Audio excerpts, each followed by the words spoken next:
अस्सलाम वालेकुम नाज़रीन, मैं हूं मियां अकील अफजल और आप देख रहे हैं मेरा यूट्यूब चैनल। नाज़रीन, जस्टिस हाशिम काकड़ ने आज रियासत को आईना दिखा दिया।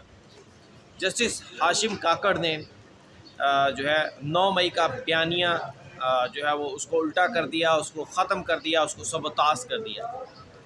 जस्टिस हाशिम काकड़ ने ये कर दिया, जस्टिस हाशिम काकड़ ने वो कर दिया। ये वो थंबनेल्स हैं जो आज आपने बहुत सारे मेरे साथी व्लॉगर्स और पाकिस्तान तहरीक इंसाफ से हमायत रखने वाले, हमदर्दी रखने वाले जो व्लॉगर्स हैं, उनके आपने ये थंबनेल्स आज पढ़े होंगे कि जनाब जस्टिस हाशिम काकड़ ने ये कर दिया, वो कर दिया। तो 9 मई का ये मुकदमे की समाअत हुई है सुप्रीम कोर्ट ऑफ पाकिस्तान में, सनम जावेद और शेख रशीद के मुकदमों की। इनका अहवाल भी आपके साथ शेयर करूंगा और इसके साथ साथ कुछ आपके सामने कुछ हकीकतें भी रखूंगा जिनको अक्सर झुठलाया जाता रहा है। फिर इसके साथ दूसरा, सुप्रीम कोर्ट ऑफ पाकिस्तान में ही इस्लामाबाद हाई कोर्ट के जजिस ट्रांसफ़र से मुतल्लिक मुकदमे की समाअत हुई है। एक मरतबा फिर उसकी समाअत आगे नहीं बढ़ सकी। इल्तवा की दरख्वास्त की गई, ये किसकी जानिब से की गई है उसकी तफसीलात भी आज के इस व्लॉग में आपके साथ शेयर करूँगा। लेकिन इस आज के व्लॉग को का आगाज़ करने से पहले मेरी दोस्तों से दरख्वास्त है, जिन्होंने मेरे चैनल को सब्सक्राइब नहीं किया अभी तक, चैनल को सब्सक्राइब कर दें और साथ साथ बेल आइकन का बटन प्रेस कर दें ताकि मेरी जानिब से बनाई जाने वाली तमाम वीडियोस आप तक फौरी पहुंच सकें। अब नाज़रीन, आगाज़ करते हैं आज के इस व्लॉग का। नाज़रीन, सुप्रीम कोर्ट ऑफ पाकिस्तान में गुज़श्ता हफ़्ते चीफ जस्टिस याहिया खान आफरीदी के सामने सनम जावेद की बरियत, 9 मई के मुकदमे में बरियत और शेख रशीद की बरियत के ख़िलाफ़ सनम जावेद की और शेख रशीद की बरियत के लिए दरख्वास्त जो थी उन पर समातें हुई। चीफ जस्टिस पाकिस्तान याहिया खान आफरीदी ने मुख्तलिफ़ वजूहात की बुनियाद पर दोनों मुकदमा जो थे वो जस्टिस हाशिम काकड़ के सामने समाअत के लिए मुकर्रर करने का हुक्म दिया। आज जस्टिस हाशिम काकड़, जस्टिस सलाहुद्दीन पिन्हौर और जस्टिस इश्तियाक इब्राहिम पर मुश्तमिल 3 रुकनी बेंच ने इन दरख्वास्तों पर समाअत की। सबसे पहले सनम जावेद के हवाले से मुकदमे की समाअत हुई है। इस मुकदमे की समाअत के दौरान सबसे पहले सरकारी वकील हैं जुल्फ़िकार अब्बास नकवी साहब, वो पेश हुए। पंजाब हुकूमत की जानिब से कह लें, प्रोसिक्यूशन की जानिब से कह लें, वो पेश हुए। उन्होंने अदालत को बताया कि जनाब लाहौर हाई कोर्ट में बुनियादी तौर पर 9 मई के मुकदमों में सनम जावेद का रिमांड लिया गया। इस रिमांड को लाहौर हाई कोर्ट में चैलेंज किया गया और इसी दौरान सनम जावेद जो थी वो उनका रिमांड ख़त्म हो गया, जो उनका रिमांड दिया गया था। लाहौर हाई कोर्ट में जब इस मुकदमे की समाअत हुई तो अदालत ने ना सिर्फ रिमांड ख़त्म करने पर फैसला दिया बल्कि उसके साथ साथ अदालत ने मुकदमा ही ख़त्म कर दिया। उस मुकदमे को ख़त्म करने के अगेंस्ट यहाँ पर सुप्रीम कोर्ट ऑफ पाकिस्तान में दरख्वास्त दायर की गई है। ये सारा कुछ प्रोसिक्यूटर ने अदालत को बताया, जिस पर जस्टिस हाशिम काकड़ ने कहा कि इन मुकदमात में तो 4 माह की डायरेक्शन हो चुकी है कि 4 माह में जो है फ़ैसले किए जाएँ। जितने भी 9 मई के मुकदमात हैं तो हम इस मुकदमे को भी उसके साथ मुंसलिक कर देते हैं। प्रोसिक्यूटर ने दोबारा अदालत को बताया कि जनाब इस मुकदमे में ना तो किसी किस्म का कोई चालान जमा हुआ है क्योंकि सनम जावेद को अदालत की जानिब से बरी कर दिया गया था, ना ही ये मुकदमा ट्रायल कोर्ट में पेंडिंग है। इस पर जस्टिस हाशिम काकड़ ने ऑब्जर्वेशन दी। उन्होंने कहा जब इस किस्म के मुकदमात बनाए जाते हैं तो उस पर फिर ऐसे फ़ैसले भी आते हैं। जज साहब ने बड़ा तफसीली फ़ैसला लिखा है और ये फ़ैसला जो है ये ऐसा लगता है जैसे गुस्से में लिखा गया हो। फिर इस पर जस्टिस हाशिम काकड़ ने मज़ीद कहा कि मेरा इस हवाले से इस पर प्रोसिक्यूशन ने कहा कि सर हमारा मौक़िफ़ यही है कि रिमांड को चैलेंज किया गया था, मुकदमे को ख़त्म नहीं किया जा सकता था। ऐसे मुकदमात में सिर्फ़ और सिर्फ 2 किस्म की दरख्वास्तें दी जा सकती थी, या तो 265 के, वो भी चालान के बाद हो सकता था, पहले मुकदमे को ख़त्म नहीं किया जा सकता था। तो इस पर जस्टिस हाशिम काकड़ ने कहा, उन्होंने कहा मेरा ज़ाती इस हवाले से फ़ैसला है कि जब हाई कोर्ट के नोटिस में कोई चीज़ आ जाए, और उन्होंने कहा कि जब जुल्म हो रहा हो तो फिर हाई कोर्ट अज़ खुद नोटिस सो मोटो का लफ्ज़ इस्तेमाल किया गया कि हाई कोर्ट सो मोटो ले सकती है اور مقدمے کے حوالے سے جو مناسب فیصلہ سمجھے وہ کر سکتی ہے۔ انہوں نے کہا کہ جناب ہائی کورٹ نے اس مقدمے میں بھی یہی اختیار استعمال کیا ہے، میری رپورٹڈ ججمنٹ ہے۔ لاہور ہائی کورٹ کے نوٹس میں جب یہ بات آئی، انہوں نے اس حوالے سے دیکھا کہ شہری کے حقوق سلب ہو رہے ہیں، تو انہوں نے اس پر فیصلہ کر دیا۔ پھر اس پر جسٹس صلاح الدین پنہور صاحب نے بھی کہا، انہوں نے کہا جی ہائی کورٹ کے پاس سو موٹو کا اختیار ہے، اگرچہ یہ اختیار آئین میں نہیں دیا گیا، لیکن یہ اختیار جو ہے وہ رولز میں اور 439 سیکشن 439 کا انہوں نے حوالہ دیا کہ 439 کے تحت ہائی کورٹ کے پاس یہ اختیار ہے۔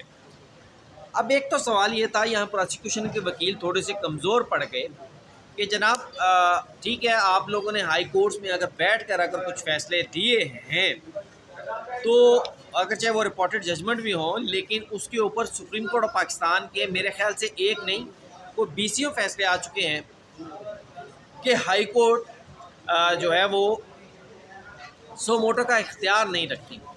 پروسیکیوشن کے وکیل عدالت کو شاید یہ کہنا بھول گئے کہ جناب سو موٹو کا اختیار ہائی کورٹس کے پاس نہیں ہے۔ ہائی کورٹس کے سامنے جو مقدمہ جاتا ہے، ہائی کورٹ پابند ہے کہ اس مقدمے اور اس کی جو پریئر ہے اس کے مطابق ہی فیصلہ کریں۔ لیکن بہرحال انہوں نے جسٹس ہاشم کاکڑ نے بھی یہی کہا، انہوں نے کہا جی یہ میرا ذاتی رائے ہے، میں اس پر ججمنٹ بھی دے چکا ہوں۔ اب اس پر جو پروسیکیوشن کے وکیل تھے انہوں نے کہا سر میں نے وہ آپ کا فیصلہ نہیں پڑھا ہوا، لیکن میں اس فیصلے کو بھی دیکھ لیتا ہوں۔ تو جج صاحب نے ایک مرتبہ پھر کہا کہ بہتر ہے کہ ہم اس مقدمے کو نمٹا دیتے ہیں 4 ماہ کی ڈائریکشن کے ساتھ، یا اس پر ہم کوئی آبزرویشنز دے دیں، کیونکہ ہائی کورٹ کے جو جج صاحب ہیں وہ بہت زیادہ آگے نکل گئے اور یہ فیصلہ غصے میں لکھا گیا ہے۔ اب ناظرین یہ دو آبزرویشنز ہیں، اوپر بے شک انہوں نے کہا کہ ظلم ہوگا جب ریاست اس قسم کے کام کرے گی، اس قسم کے مقدمات بنائے جائیں گے، ان چیزوں کو آج آپ نے ولاگز میں زیادہ دیکھا ہوگا، لیکن یہ کوئی نہیں بتائے گا کہ صنم جاوید کے جج صاحب نے یہ بھی کہا ہے کہ صنم جاوید کے فیصلے میں جج بہت آگے نکل گیا اور یہ فیصلہ غصے میں لکھا گیا ہے۔ اب غصے میں جج صاحب کو کوئی بھی جج ہو اس کو فیصلہ نہیں لکھنا چاہیے، اور ویسے ہی پھر سپریم کورٹ آف پاکستان کے معزز جج صاحبان بھی جنہوں نے زبانی آبزرویشن تو دے دی، لیکن وہ اس طرف نہیں آئے کہ ہم اس فیصلے کے حوالے سے کوئی ڈیٹیل لکھیں گے۔ بہرحال عدالت نے پروسیکیوٹر کا یہ مقدمہ جو تھا اس میں التوا مانگنے کی بنیاد پر اس کو غیر معینہ مدت کے لیے ملتوی کر دیا، اور عین ممکن ہے کہ آئندہ ہفتہ یہ مقدمہ دوبارہ چیف جسٹس آف پاکستان کے پاس لگ جائے۔ دوسرا مقدمہ شیخ رشید کی بریت کا تھا کہ 9 مئی GH کی حملہ کیس میں انہیں نامزد کیا گیا۔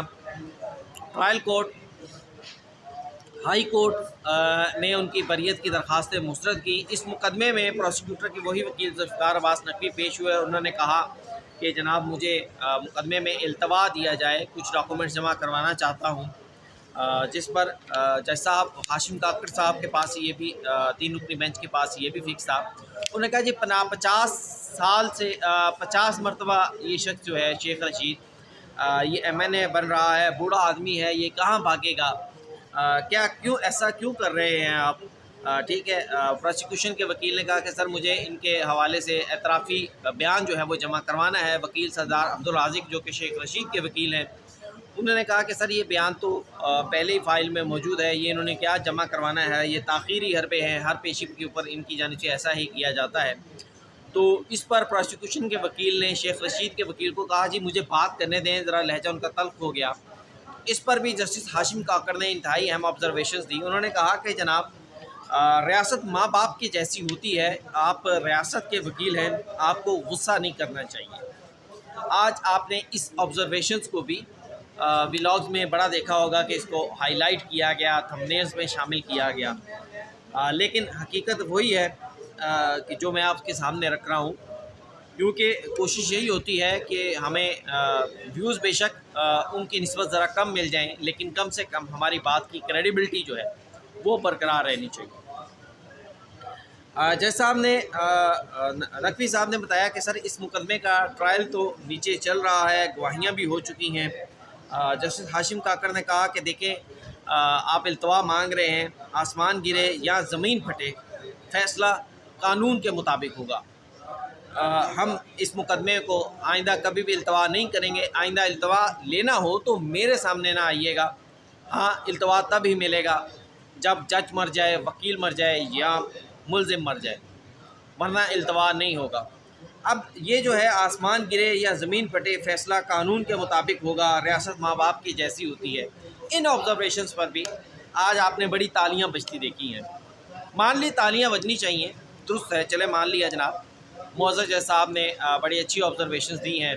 पाकिस्तान तहरीक इंसाफ के चाहने वालों को सूट भी करती हैं, दिल को भी लगती हैं, और फिर दिल जो है वो दिमाग पर हावी हो जाता है। लेकिन एक हकीकत मैं आपके सामने रखना चाहता हूँ, जो लोग आज जस्टिस हाशिम काकड़ के, सलाहुद्दीन पिलहौर साहब के, इश्तियाक इब्राहिम साहब की इन ऑब्ज़र्वेशंस पर तालियां बजा रहे हैं, इन ऑब्ज़र्वेशंस को बड़े ज़ोर के साथ गला खींच के जो है वो इस पर दलीलें दे रहे हैं, ये वही लोग हैं जिनको आप देखेंगे कि वो इन मौज़ज़ साहिबान के पहले वो 26वीं आईनी तरमीम के ख़िलाफ़ थे, काजी साहब के ख़िलाफ़ थे। फिर 26वीं आईनी तरमीम के तहत जब सुप्रीम कोर्ट ऑफ पाकिस्तान में जजेस लाए जा रहे थे, तो इन लोगों ने बड़े बड़े व्लॉग किए कि जनाब स्टेट जो है वो बुनियादी तौर पर अपने जज सुप्रीम कोर्ट में लाना चाह रही है। वो स्टेट जो है वो 26वीं आईनी तरमीम के ज़रिए जब 34 तादाद की गई जजेस की, जनाब अपने जजेस की तादाद जो है वो बढ़ा ली जाएगी। फिर ये भी कहा गया कि जनाब फुल कोर्ट इसलिए नहीं हो रही क्योंकि सुप्रीम कोर्ट में हुकूमत के जज लगाए जाने हैं, वो जज आ रहे हैं। फिर ये भी कहा गया कि जनाब सुप्रीम कोर्ट फुल कोर्ट इसलिए नहीं बिठा रही 26वीं आईनी तरमीम के मुकदमे में क्योंकि मज़ीद जो है हुकूमत के अपने जज लाए जाने। मतलब हर बात में ये कहा गया है, इन जजेस को कंट्रोवर्शियल करने की कोशिश की गई। और आज जब एक मुकदमे की समात पहली मरतबा शायद सुप्रीम कोर्ट में हाशिम काकड़ साहब के सामने ये मुकदमा फ़िक्स हुआ या कोई इंपॉर्टेंट मुकदमा फ़िक्स हुआ, तो उनकी ऑब्ज़र्वेशन सुनकर आप तालियां मारना शुरू हो गए। पहले इन जजेस, इन मौज़ज़ साहिबान की इज़्ज़त के हवाले से बातें करने से किसी ने कोई गुरेज़ नहीं किया। हम तो उस टाइम भी कह रहे थे कि भाई जो जजेस आ रहे हैं सुप्रीम कोर्ट में वो अदलिया से ही आ रहे हैं, वो सारे के सारे ऑलरेडी जजेस हैं, वो सारे के सारे जो है वो पहले भी बतौर जज काम कर रहे हैं। तो लेकिन उस टाइम ये लोग जो थे उस टाइम हमारी बात सुनने को तैयार नहीं थे। आज उन्हीं जज साहब की तारीफ़ों के पुल बांधे जा रहे हैं। तो सोचना चाहिए ना कि आप वहाँ जल्दबाज से या यहाँ जल्दबाजी आप कर रहे हैं, वहाँ गलत थे या यहाँ गलत हैं आप। हम तो क्योंकि पहले भी वहीं पर खड़े थे कि दूसरों को मौका मिलना चाहिए, जो काम करना चाह रहा है उसको करने दें, फिर उसके बाद देखते हैं उसका क्या होता है।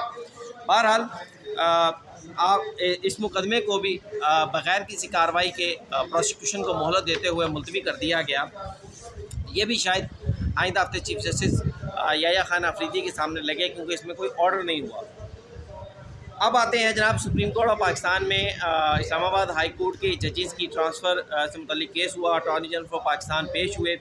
उन्होंने बताया कि जनाब registrar supreme court, secretary judicial commission, registrar Lahore high court, Peshawar high court, registrar Sindh high court वगैरह के जवाब जो हैं वो आ गए हैं। इस पर जो जजेस के वकील थे मुनीर मलिक साहब, उन्होंने कहा मुझे ये सारे जवाब पढ़ने के लिए ज़रा वक्त दरकार होगा, आइंदा हफ्ते का वक्त दे दिया जाए और मुमकिन तौर पर मैं इन जवाब को देखने के बाद कोई मौक़िफ़ अदालत के सामने रखूँगा। जस्टिस मोहम्मद अली मज़हर ने कहा कि हम तो इस मुकदमे को चलाना चाहते थे लेकिन आप इतनी लंबी तारीख़ मांग रहे हैं, आपके बाद दीगर वकला ने भी दलाइल देने हैं, तो इस मुकदमे को कंक्लूड करना ज़रा मुश्किल हो जाएगा, जल्दी कंक्लूड करना मुश्किल हो जाएगा। वकील फैसल सिद्दीकी ने बताया कि वो भी आइंदा हफ्ते दस्तयाब नहीं होंगे। अटॉर्नी जनरल ने कहा है कि उन्हें भी आइंदा हफ्ते बैरून मुल्क जाना है, लेकिन उनकी जानिब से जो उनका रिप्रेजेंटेटिव होगा वो इस कोर्ट में बैठेगा, नोट्स लेगा। तो इसके बाद जो है इस मुकदमे की मज़ीद कार्रवाई जो है वो 29 अप्रैल तक के लिए 9:30 बजे तक सुबह के लिए मुलतवी कर दी गई। लेकिन इंपॉर्टेंट बात इस बात से ये निकली कि आइंदा हफ्ते अटॉर्नी जनरल ने बताया है कि वो शायद बैरून मुल्क जा रहे हैं, वो दस्तयाब नहीं होंगे। तो दूसरी जानिब सुप्रीम कोर्ट ऑफ पाकिस्तान में आइंदा हफ्ते फ़ौजी अदालतों के मुकदमे में अटॉर्नी जनरल फॉर पाकिस्तान ने भी उनके लिए ही दलाइल देने के लिए जो है वो उस मुकदमे की समाअत रखी गई है। अब देखना ये है कि अटॉर्नी जनरल फॉर पाकिस्तान उस मुकदमे की समाअत में दलाइल के लिए पेश होते हैं या बैरून मुल्क रवाना हो जाते हैं। अगर बैरून मुल्क रवाना होते हैं तो फिर ऐसी सूरत में फ़ौजी अदालतों का जो मुकदमा है वो एक हफ़्ते मज़ीद جو ہے وہ ڈیلے ہو جائے گا، تاخیر ہو جائے گی۔ تو ناظرین یہ تھا آج کا ولاگ۔ کمنٹس میں مجھے ضرور بتائیے گا، چینل کو لائک، سبسکرائب اور ویڈیو کو شیئر کرنا بالکل مت بھولیے گا۔ اجازت دیجیے، اللہ حافظ۔